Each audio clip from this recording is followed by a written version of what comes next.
नाज़रीन, railway track के इर्द गिर्द बजरी क्यों होती है? आपने रेलगाड़ियों के ट्रैक तो देखे होंगे, मगर कभी सोचा इस पर इतनी ज्यादा बजरी या पत्थर क्यों मौजूद होते हैं? जवाब बहुत दिलचस्प है। बल्कि ये मामूली नजर आने वाली बजरी दर हकीकत आपकी जान बचाती है, यानी ट्रेन को पटरी से उतरने नहीं देती। दर हकीकत ये बजरी ऐसे वजन का काम करती है जो ट्रैक पर लगे लकड़े के तख्तों को अपनी जगह से हिलने नहीं देता और ट्रेन पटरी से नीचे नहीं उतरती।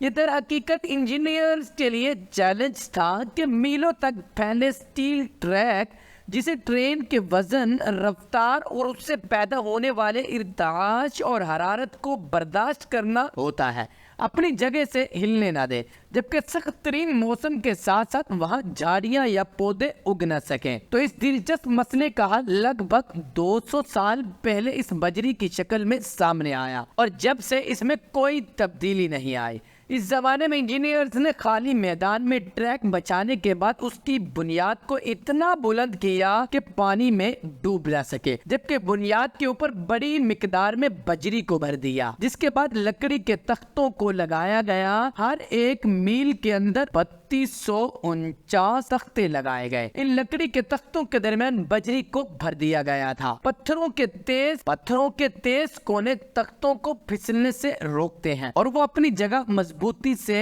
रहते हैं। तो ये सदियों पुराना अमल अब भी इंतहाई मौसर साबित हो रहा है। लोगों को हजारों मील का सफर करने में मदद देता है। कोई भी मौसम ट्रेन को चलने से रोकने में नाकाम नहीं कर सकता।